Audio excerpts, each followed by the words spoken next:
अगर मुझे तू कभी ना मिले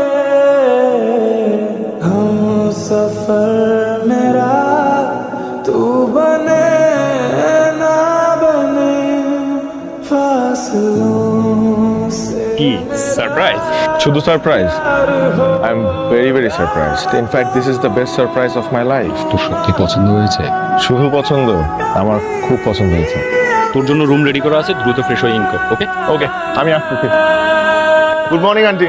মর্নিং। ঘুম কেমন হয়েছে বাবা? ভালো হয়েছে। আপনাদের সাথে তো পরিচয় করায়নি। প্রদীপ ফয়সালের বেস্ট ফ্রেন্ড, ছোট থেকে একসাথে বড় হয়েছে, বলতে পারেন আমার আরেকটা ছেলে। আসসালামু আলাইকুম আঙ্কেল। ওয়ালাইকুম আসসালাম। धड़केगा तू मुझे मैं सदा मैंने तेरा সিগারেটটা এখনো ছাড়তে পারো না তাই না? সিগারেটটা কিন্তু আমাকে ঠিকই ছেড়ে দিতে পেরেছো। কি কথা দিয়েছিল আমাকে মনে হচ্ছে কেন?